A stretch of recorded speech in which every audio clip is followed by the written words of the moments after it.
अस्सलाम वालेकुम नाज़रीन। एक बहुत पुरानी हिकायत है कि दो औरतें बैठी गपशप में मसरूफ़ थीं। तो एक ने दूसरी से पूछा कि आज क्या पकाया और खाया था।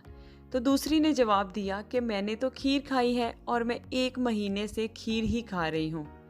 पहली को ये सुनकर बड़ी हैरानी हुई कि तुम कैसे रोज़ खीर पका लेती हो इतनी मेहनत से, और फिर रोज़ाना तुम खीर खाती हो। तो उसने जवाब दिया, नहीं मैं रोज़ तो नहीं पकाती, मैंने तो 1 महीना पहले पकाई थी और अब मैं वही रोज़ मज़े से खाती हूँ। पहले को ये सुनकर बहुत मज़ा आया। उसने कहा क्यों ना मैं भी ऐसे ही करूँ। उसने भी घर जाके एक बड़ा सा दिगचा खीर का पकाया। जब एक दिन खा लिया, दूसरे दिन उसने खाई, और जब तीसरे दिन वो खीर खाने लगी तो खीर ख़राब हो चुकी थी, क्योंकि तब फ्रिज वगैरह का ज़माना तो था नहीं। वो भागती भागती उस औरत के पास आई और उसे कहा कि तुम कैसे रोज़ ख़राब खीर खा देती हो, मेरी तो तीसरे दिन से ख़राब हो गई है और मेरा खाने का दिल नहीं कर रहा। तो पहली ने जवाब दिया कि मैं रोज़ ख़राब खीर थोड़ा ही खाती हूँ, मैं तो रोज़ ताज़ा फ्रेश खीर खाती हूँ, क्योंकि मैंने खीर पकाने के बाद घर में नहीं रखी थी। मैंने वो खीर पका के तो सारे गांव में बांट दी थी।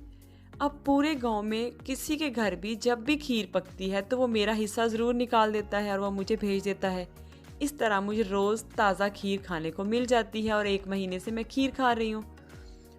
तो तुमने क्योंकि सारी खा के तो अंदर संभाल ली है, वो तो ख़राब होनी थी।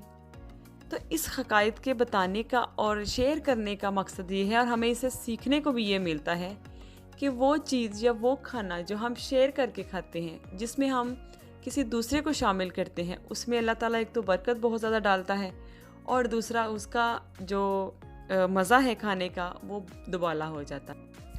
अब हम में से बहुत से लोग ऐसे हैं जो यहाँ पर देश में बिल्कुल तन्हा रह रहे हैं। उनके दोस्त अहबाब, उनके बहन भाई, रिश्तेदार, माँ बाप, सब लोग पाकिस्तान में हैं या कहीं और हैं। तो वो यहाँ पे ख़ुद को तन्हा फ़ील करते हैं। तो जो यहाँ पे हमारे पाकिस्तानी बहन भाई हैं या पाकिस्तानी फैमिलीज़ हैं, तो वही हमारे बहन भाई हैं, वही हमारे दुख सुख में काम आएंगे। तो क्यों ना हम उनको ही अपने दोस्त अहबाब, अपने रिश्तेदार और अपनी फैमिली मान लें।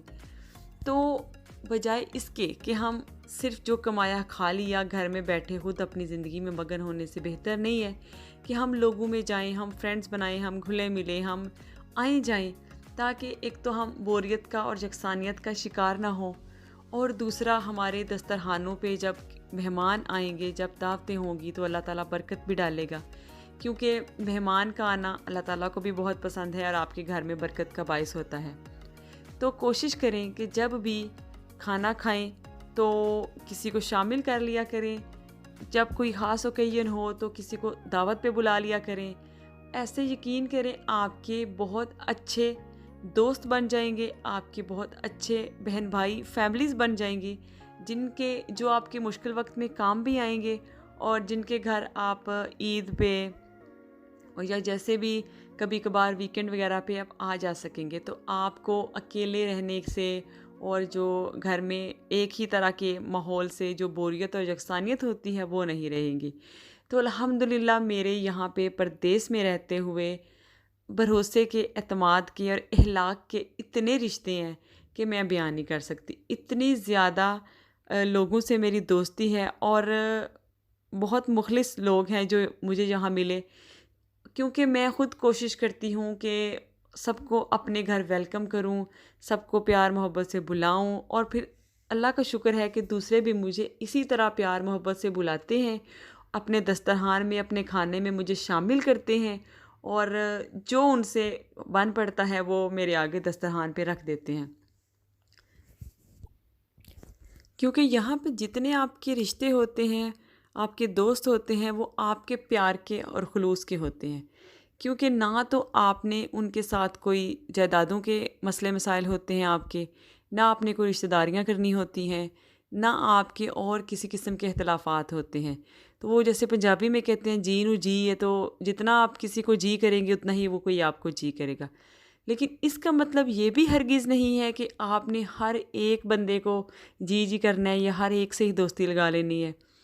आप देखें जिसके साथ आपका ज़हन मिल रहा है, जो बंदा आपके साथ मुखलिस है, जो बंदा ज़्यादा बनावटी नहीं है, नेगेटिव नहीं है, इन शॉर्ट ये कि जिसके पास बैठ के आपको ज़हनी अज़ियत ना हो, जिसके पास बैठ के आपको परेशानी ना हो, जो मुस्बत हो, जो आपकी सोच को, फ़िक्र को मुस्बत अंदाज़ में बेहतर करे, जो आपके बुरे वक़्त में काम आए और अच्छे वक़्त में भी आपकी खुशी को शेयर करे, तो वो आपका यकीनन दोस्त होगा। तो ऐसे लोग कम होते हैं, लेकिन दुनिया में ज़ाहिर है होते हैं और वो हमें खुद ही ढूँढने होते हैं। तो अभी क्योंकि रमज़ान की वजह से और उसके बाद फिर ईद की मसरूफ़ियात की वजह से मेरे बहुत से जो काम थे वो पेंडिंग थे, आना जाना था काफ़ी घरों में।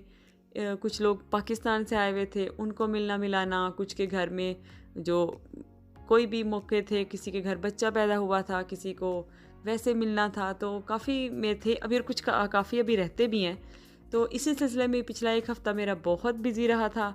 कुछ 1-2 डॉक्टर की अपॉइंटमेंट्स थी, उस सिलसिले में भी थोड़ा-सा बिज़ी रही। तो एक फ्रेंड को मिलने गई जिसने वहाँ पे सिर्फ मैं और उमरशर गए, और उमरशर का काम है कि जहाँ पे जा बोर होना है और वहीं पे फ़ोन पकड़ना है और सोफ़े पे के कॉर्नर पे घुस के बैठ जाना है और फ़ोन देखने बैठ जाना है। तो ये देखिए कितना प्यारा दस्तरखान मेरे लिए सज चुका है, और अब मैं इससे पूरा इंसाफ़ करूँगी। और ये जो पिछले एक हफ़्ते की मेरी दावतें और शुगल मेले थे ना फिरने टुरने के, उनसे ही वज़न भी मेरा बहुत बढ़ गया था, और अब मैंने तकरीबन 2 महीने बाद फिर जॉगिंग और जो है वो अपनी वॉक वगैरह स्टार्ट की है। और ये एक और जो मेरी बहुत अच्छी हमारी फैमिली फ्रेंड्स हैं, वो लोग पाकिस्तान से आए हुए थे, उन लोगों को भी हम मिलने गए। और गर्मा गर्म जो मुर्गी से धुआं निकल रहा है, इसको देख के आप में से बहुत से लोगों को भूख लगने वाली है। और इसके बाद जो है वो खाना लग गया टेबल पे, बहुत मज़े का लजीज खाना था। उसके बाद मीठा जो है वो सर्व किया गया, और बड़ा ही फैमिली माहौल में और अच्छे एटमॉस्फेयर में खाना गया। और ये एक और मेरी फ्रेंड है, इनके यहाँ बेबी की पैदाइश हुई थी, उसको देखने मुझे जाना था। तो ये देखें उनकी तबीयत ख़राब होने के बावजूद भी उन्होंने कितना अच्छा और बड़ा सा टेबल सजा दिया है। और अक्सर मैं ऐसे मौक़ों पे शर्मिंदा भी हो जाती हूँ कि जब कोई आपकी बहुत ज़्यादा केयर और खुलूस और मेहनत से और प्यार से चीज़ें बनाता है और फिर आपको वो एक एक चीज़ इंसिस्ट करके खिलाता है, तो अजीब सी ऐसे हो जाती है मुझे। आई डोंट नो ये मेरे साथ कोई नफ्सिया मसला है, ये क्या चीज़ है कि जब कोई बहुत ज़्यादा मुझे प्रोटोकॉल देता है, बहुत ज़्यादा इज़्ज़त देता है, तो मुझे उससे भी थोड़ी सी एम्बैरेसमेंट आना शुरू हो जाती है, जैसे मैं शाय सी हो जाती हूँ। खुद भी खाने पे बुलाएं, तो एक जो मुझे लगता है कि ये बात हमें मतलब करनी चाहिए, ये मैनर्स में है कि हमें फिर गेस्ट के सामने ये नहीं कहना चाहिए कि मैं तो सुबह की लगी हुई हूँ, मैं तो थक गई हूँ, या मुझे बच्चे तंग कर रहे थे, मैंने इतनी मुश्किल से किया है, मेरी तो तबीयत ठीक नहीं थी, मैं तो आज ऐसे थी, मैं वैसे थी। तो उससे आपने जो मेहनत की होती है वो, और जो चीज़ें खाना रखा होता है वो गेस्ट के सामने आपका इमेज ख़राब हो जाता है। बस मिलने मिलाएं, दोस्त बनाएं, खुशियों में शामिल हों, गमों में शामिल हों, तो आपको ये जो परदेस वाली और अजनबियत वाली फीलिंग आएगी नहीं। और आई होप कि आप समझ रहे होंगे मैं क्या कहना चाह रही हूँ। और अगर आपको ये बात और ये आइडिया और ये मेरे ख़यालात अच्छे लगे हैं, तो आप वीडियो को ज़रूर लाइक और शेयर कीजिए, वीडियो को दूसरों के साथ भी शेयर कीजिए। अल्लाह हाफ़िज़।